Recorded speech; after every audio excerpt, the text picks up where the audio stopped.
CNBC TV-18 and Hindustan Unilever Limited present Lessons in Marketing Excellence, Season 13.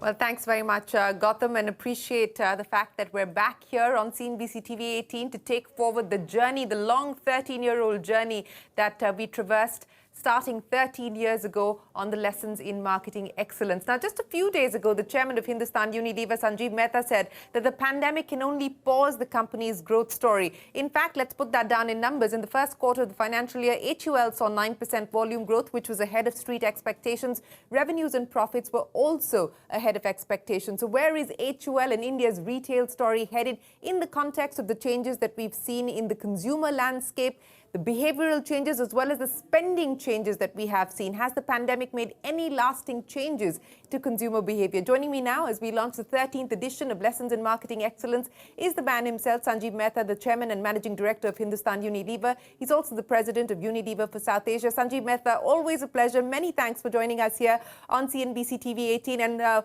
what a moment for us here to start the 13th journey of the Lessons in Marketing Excellence. Thanks very much for joining us today, Sanjiv. A pleasure. Always a pleasure, Shereen. And congratulations to CNBC for being our partners for so many years. And what a wonderful property Lime has been. And I believe that it will only keep getting stronger in the years to come. Well, we certainly hope that is the case, and we are going to put all our efforts to make that happen. But Sanjiv, let me start by asking you about the big changes that we have seen on account of the pandemic. Now, I was looking at a BCG report, which has basically been mapping consumer behavior and consumer sentiment through the course of the pandemic over the last 15 months. And they've sort of put these changes down into three buckets. One are the behavioral changes that are seeing a continued acceleration. Two, changes that are seeing sustained momentum, and three that are seeing a fluctuating trend over the last 15 odd months. So let me start by talking to you about the changes which continue to see an acceleration 15 months on. These include, buying of healthy goods, immunity boosters, and so on and so forth. Now, when we talk about rebalancing or reprioritizing the portfolio in the context of the changes that the pandemic has brought in, how are you reading the current trends, and what does that mean in terms of business outcomes? Yeah, thank you. Thank you for that question, Shereen. If you were to look at what are some of the fundamental changes which have happened and which we believe are going to stick, first is this entire area of health and wellness, the consciousness. I think the consumers have realized how important it is to look after your well-being, not just your physical well-being, but also your emotional and mental well-being. And this manifests in many different ways when it comes to FMCG. Yeah, the fetish for hygiene, like cleaning your knobs, your doors, sprinkling, your sprays, etc. This may not remain, but very clearly, the heightened awareness of hygiene is bound to be there. As HUL, we have over the years spent huge amount of money is trying to change the human behavior, making people wash their hands with soap several times a day. Now, these are the kind of things which are bound to be there. And this, the other is looking at it from a perspective of looking after yourself, looking what is the kind of food you're going to intake. I believe these are the kind of behaviors which are bound to remain and bound to stick. When you were referring to what are the kind of transient behaviors? Now, see, let me give you a very fertile example. Take modern trade, for instance. And when the pandemic happened and we went in for a lockdown, of course, the modern trade was impacted. But when things started to open up, modern trade did bounce back. And then the second wave happened. And again, with the lockdowns, so it wasn't a national lockdown, but still there was a localized lockdown. Modern trade again got impacted. But I believe that in the long run, as mobility goes up, modern trade is bound to come back. Because in a country like India, is the entire shopping experience is much more than just going and buying. Yeah, for many people, for many families, going to a modern trade stores is an outing in itself. And when those stores are located in malls, it really becomes an outing. So in our categories, there have been several categories which got impacted because of the mobility. People weren't stepping out. So these are again impacts which are transient in nature. Take skincare, take color cosmetics, for instance. As people start coming back, the consumption is bound to come back.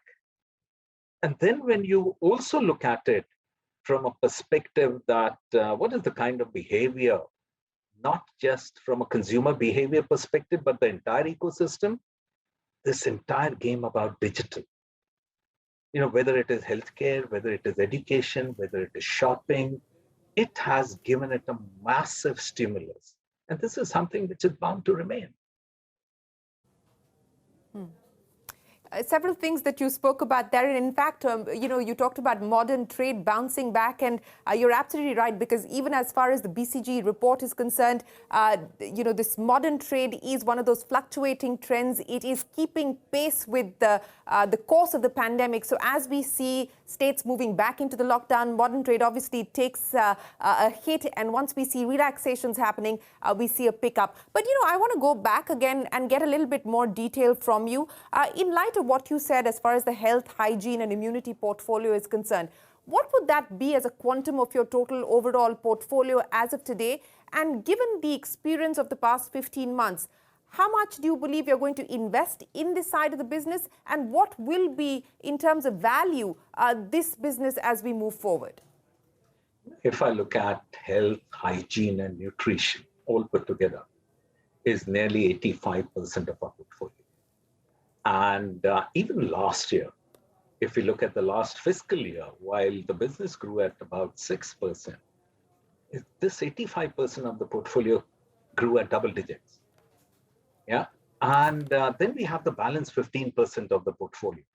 Now, this 15% of the portfolio, Shereen, is structurally very attractive for us. These have categories like skincare, these have categories like color cosmetics, ice cream, where in many of these categories, we are the market leaders and where we have got a great track record of performance, and they are structurally attractive. So we are going to invest not just in the 85% of the business, but also in the 15% of the business, knowing very clearly, once the pandemic is over, these categories are bound to come back strong. Even if I look at ice cream after the second wave, it has come down in the last couple of months to the pre-pandemic levels. So people are waiting for indulgence. And who in the world doesn't want to look good? Everyone wants to look good. Yes, people are waiting to get back to being able to feel normal again. And part of that is just going out and making one feel better about ourselves. But, Sanjiv, you talked about wanting to spend on that 15%. And this could include categories that fall under the indulgence space, skincare, cosmetics, and so on and so forth.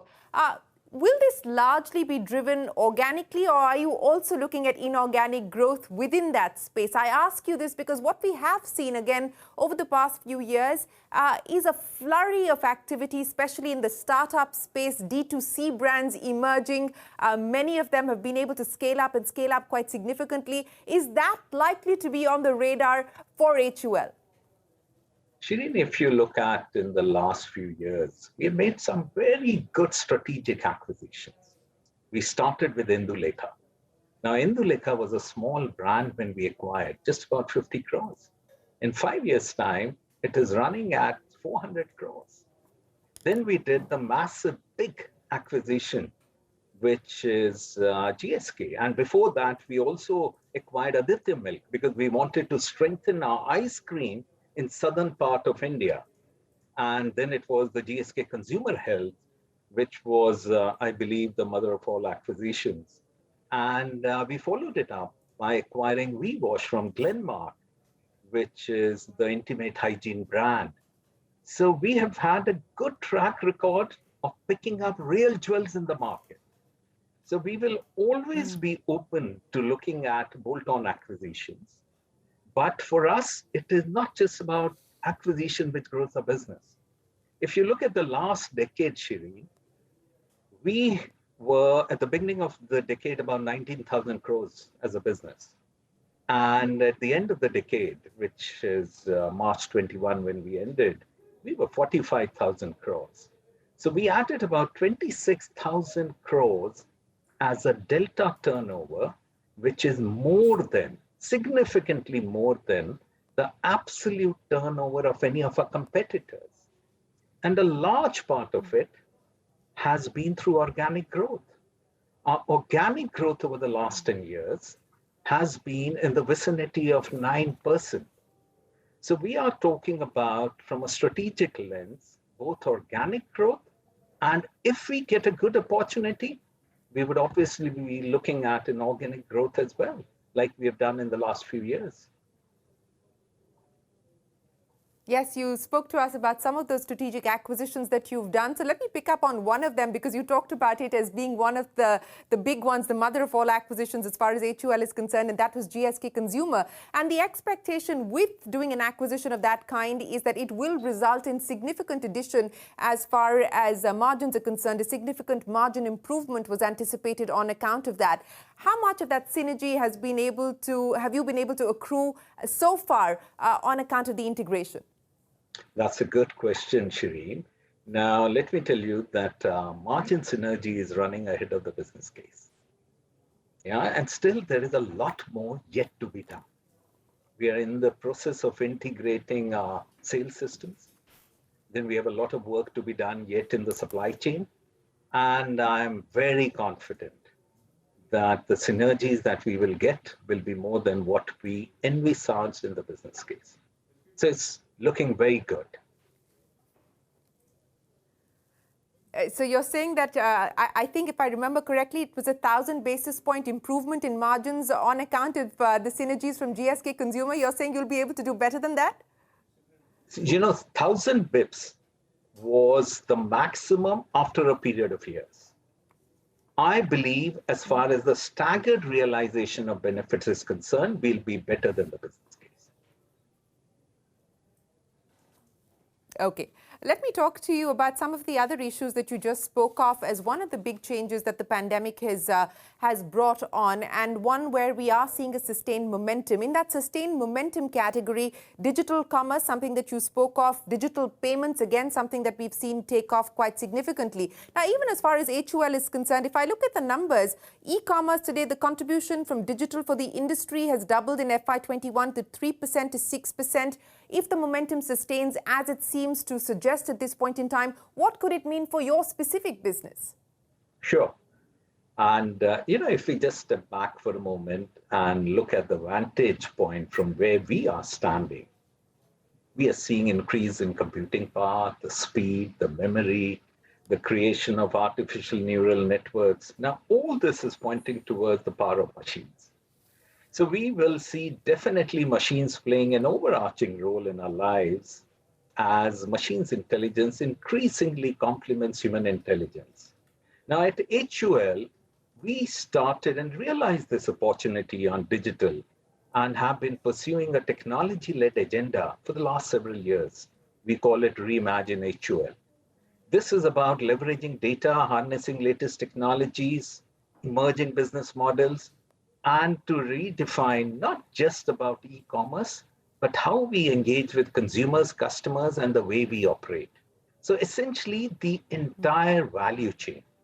In fact, the power of our strong technology backbone became so apparent during the pandemic.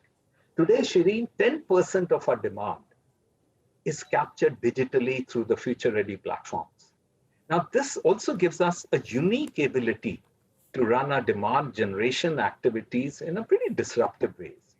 Now, let me give you one example, our connected store program, now which has already been rolled out. And today we have over 500,000 outlets using our app called Shikhar, which is a B2B app, which helps us receive orders even when a salesman during the pandemic could not physically reach the outlet.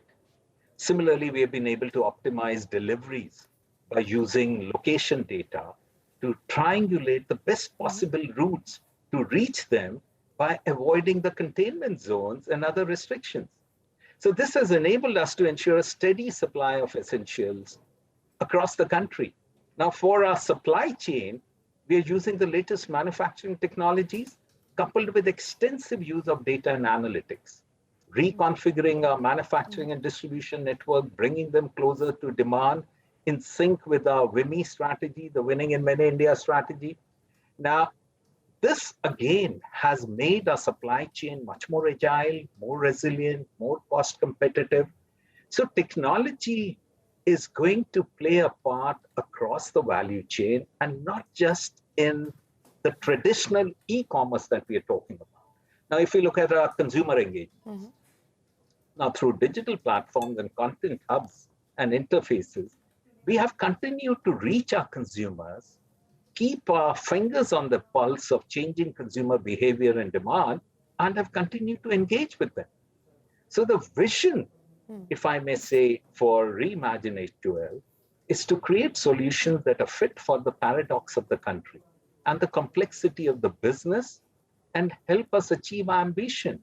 So this is getting away from the linear ecosystem and building distinctive capabilities across the organization. So this will build a value chain that delivers for scale and efficiency while building nimbleness of smalls.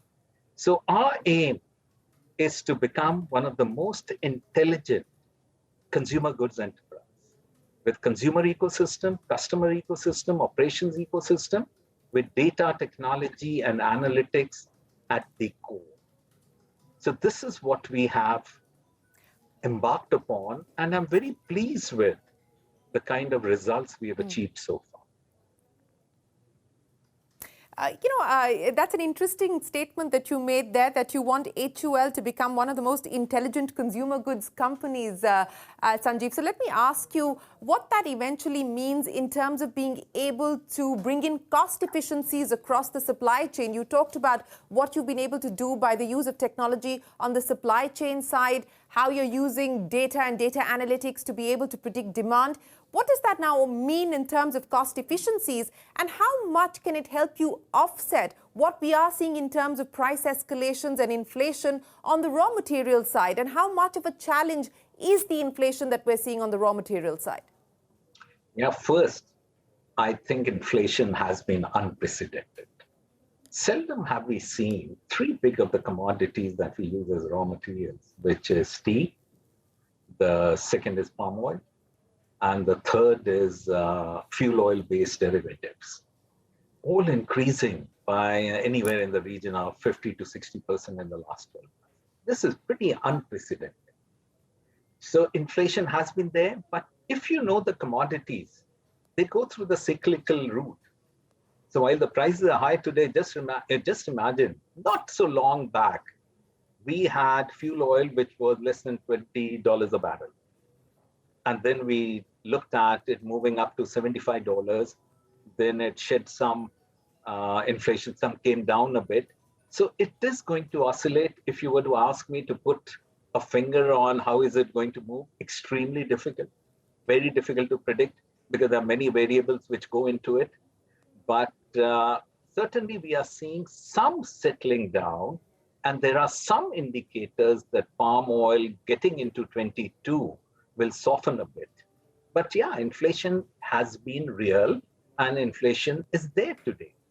Now, when we look at the pricing of our products, there is no one-to-one relation. It's not that if my cost goes up by 12%, I'll have a 12% increase in price. No. What we try to do is play all the lines of P&L. We try to optimize our trade spends, our media spends, our overheads, and then we try to bring in leverage through our supply chain. Now, you know, our margins, if you go back to about 10 years, you have in some way been tracking HUL. They used to be in the vicinity of about 13, 14% EBITDA. We are now talking about an EBITDA which is very healthy at somewhere in the vicinity of 24, 25%. And one of the reasons behind this EBITDA has been that we are very focused. We have a laser-like focus on costs. If you were to look at what we call as Project Symphony, which is getting crowdsourcing ideas from across the company on where we could optimize, save costs, bring in efficiencies, bring in heightened effectiveness. We have been able to generate savings to the extent of 6 to 8% of our turnover every year for the last few years. And that has been behind our journey of investing behind the product so that we get product superiority. Second is investing in developing the markets. And the third is having a certain cadence and rhythm on margin improvement. Just before the pandemic came in 32 out of 33 quarters, we had improved our margin. Yeah, and that has been the basis behind our immense value creation over the last several years. So while it is there, I'm also very confident that we will be able to navigate this period of hyperinflation. Yes, you believe that prices are starting to settle, but as you point out, it is a challenging period of hyperinflation in your words. But let's talk about this shift that we are seeing and the change in spending patterns as well as consumer behavior outside of the metros. A large part of the growth that we have seen, not just for companies like yours, but several others, has been driven by growth that we've seen coming in from rural India. What are the key trends, the mega trends that you intend to focus on outside of the metros? What are you seeing there? First, if you were to look at the FMCG consumption in the country, which is at about $45 per capita, and then if you were to break it up between urban and rural, urban consumption per capita is 3 times that of rural consumption. Rural consumption is just about $25. So rural, if the country keeps growing, and we all hope, and we all desire, and I believe India will keep growing, rural India should keep growing at a pace much faster than urban India. And if you were to track the last several years, there have been periods where rural has done remarkably well. And there have been periods, for instance, just before the pandemic, we had seen the rural slow down. But for the last several quarters, more often than not, rural has grown at a pace faster than urban. And one should also give a lot of credit to the government for what they have done for the rural poor during this period, whether it is direct transfer of money, whether it is free food grains, whether it is enhancing the Manrega outlay. That has definitely helped, or the MSP increase, that has certainly helped in rural remaining much more resilient. And for a company like ours, with the kind of width of portfolio we have, and we reach nearly 95% of the households in the country with one or more brands, we have to grow in urban and in rural, with millennials and with elders, in modern trade and in groceries, with e-commerce and in traditional trade.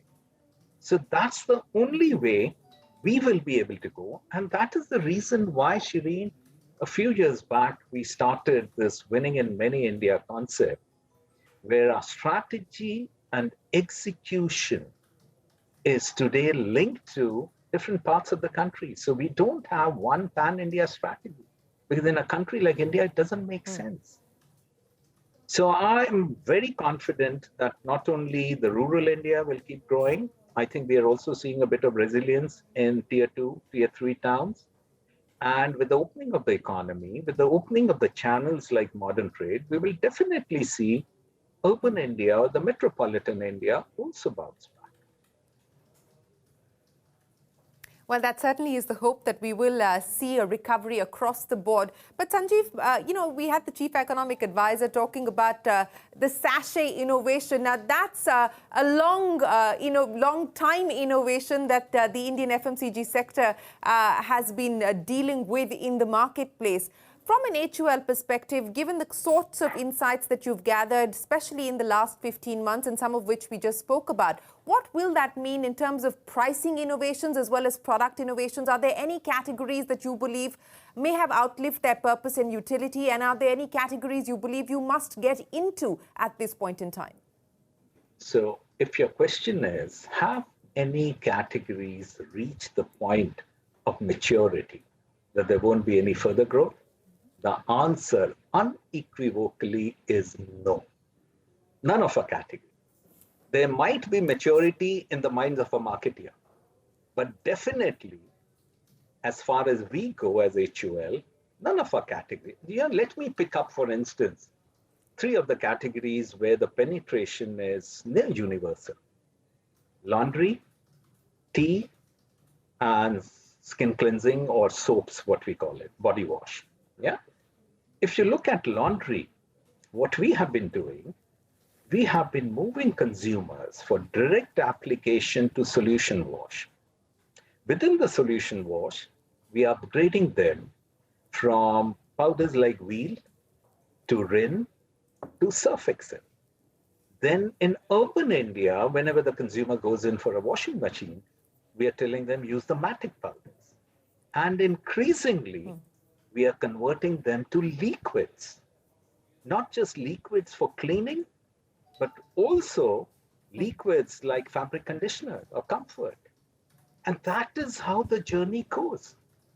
And if you look at laundry performance over the last several years, has been absolutely remarkable. We have grown at a CAGR of 11% over the last 10 years.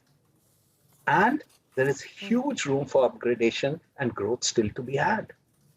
Similarly, if you look at a tea category, there is a huge quantum of tea which is still sold as loose. So one of the first job is to convert them into packaged goods so that we can give the consumers the consistency of taste and the consistency of quality. Then it is about upgrading them, taking them to brands like Taj Mahal, taking them to brands like Brook Bond Natural Care, and then getting into new formats like green tea. So there is again a massive headroom to grow. And that's what been a remarkable journey for us. Now, if you look at skin cleansing, while everyone uses bar of soap, our consumption is still much below what should be ideal for a country of our size. But even from a format perspective, liquids have been given a bit of boost thanks to the pandemic when it comes to hand wash. But body wash is in low single digit when it comes to penetration. So again, there is a massive headroom to grow for getting consumers to use higher quality brands, which offers higher order benefits, and then taking them on the journey for better sensorial experience using liquids, which makes huge difference. So from my lens, Shereen, and I'm so excited about India and about FMCG and about HUL's prospects in India, there is none of our category which is anywhere close to maturity. So plenty of headroom for growth across various categories that you operate in. But Sanjiv, let me also ask you, while we were talking about what you intend to do in the marketplace, let me ask you what you intend to do on the sustainability agenda, as well as the diversity and inclusion agenda, because I know that these are issues close to your heart, and these are these have been driving strategy at HUL for many years now. So what are the latest targets in the context of reimagining HUL's future, especially on these parameters as well? Thank you so much. Thank you for asking this question. Certainly the pandemic has brought about a new green awakening and an increased climate literacy. Words like nature positive, earth positive, climate positive, recycled, upcycled, biodegradable, compostable. Now people have started using it. For many years, I used to talk about a sustainable living plan with investors and analysts, and there used to be hardly any questions coming on the sustainable living plan. In the last 2 years, we've seen a remarkable difference. The investors are becoming very conscious. What's your sustainable journey? Yeah, what are you doing on the social side? This entire ESG has absolutely gone about and a big change is happening. Now, from our perspective, we have been working on this for a pretty long time. You would recall that nearly 10 years back, we had a Unilever Sustainable Living Plan, and we have done a lot on the sustainability side. Now, we are also accelerating our climate actions within the company's operations and the wider value chain. And new commitments have been made by us as Unilever. They include the commitments to net zero emissions by 2039, which is 11 years ahead of the Paris deadline. We are also challenging ourselves to higher standards to protect the high carbon ecosystems like forests, the tropical rainforest, and we will have a deforestation-free supply chain by 2023. Now, those are very significant commitments that we have made. And in India this year, Shireen, we will collect more plastic waste from the streets of the country than we use plastic in the packaging of our products. And here I'm talking about 100,000 tons. That's the quantum of plastic we'll be sweeping from the streets. And then as far as equitable and inclusive society is concerned, this is something, you're absolutely right, a subject very dear to us. You would be very pleased to know that 42% of a managerial population is now women. And in another couple of years, we'll become gender balanced. And now we are casting our eyes not just on the managerial population, but also on across the system, whether it is blue-collar workers, whether it is people working in the field as salespersons. We want to have more and more people represent our consumer base. And we have also done a lot of work when it comes to LGBTQI. And we are also have a very clear objective that in the next 4 or 5 years, 5% of total workforce will be people with different skills, or what you call as the disabled people. And we are absolutely clear that we want to be a beacon of diversity and inclusion. We want to represent the consumer base, and when a person comes into our business, we want them to be comfortable with the skin. We want them to live the way they are. And we believe that would be the future of HUL, when we will be able to bring together the most diverse thoughts. And just think of it. When I preach winning in many Indias, how can you not have people from different parts of India be in our workforce? Yesterday, I was in Lucknow, Shireen, and I must tell you, I was sitting with our young leaders, and I was so impressed with them. Yeah, most of them were from small town India. And we had our first area sales manager based in Bihar. Now, that's not a very easy place. And she's not from Bihar, yeah?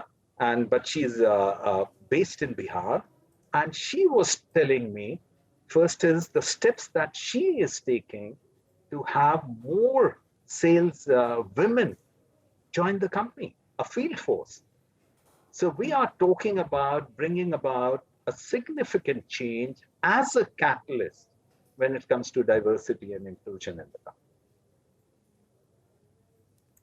Well, I have to say that I'm particularly pleased to hear you talk about the diversity targets that you have, and hopefully we will see gender-balanced HUL sooner than later. But Sanjiv, my final question to you, we're talking about the future of the company, and you gave us a long-term perspective on where things are headed. But let me ask you for a much more foreseeable future outlook in terms of demand and priorities. Over the next 12 months, what's the expectation on demand and your key priorities? You know, as far as priorities are concerned, I'm very clear that right from the beginning of the priority, Shireen, we focused on 5 big things.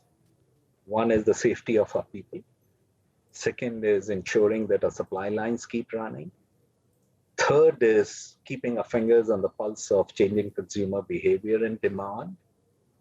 Fourth is, despite the fact that we are a zero-debt company, huge focus on cash and cost. And last but not the least, how do we make a difference to the community? So our focus is definitely not going to change till the pandemic is over.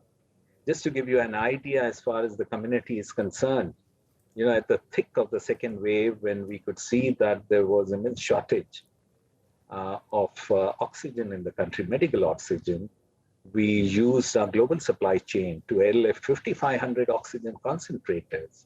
And together with Portia, we started what is called a Mission Hope, which is giving it free of charge on borrow, use, and return model basis.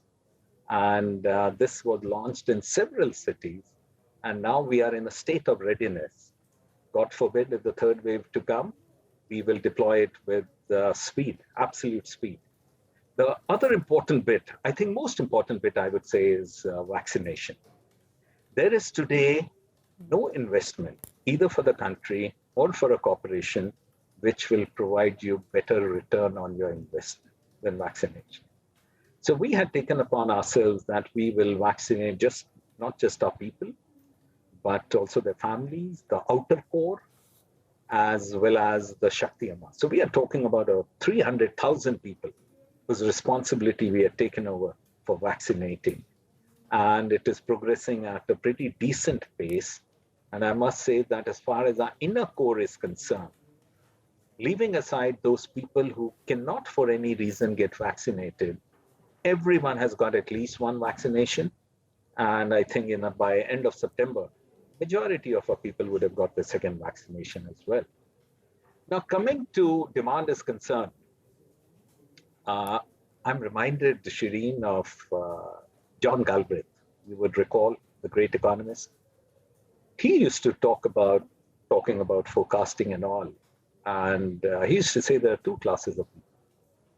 One is people who don't know, and the second is people who don't know they don't know.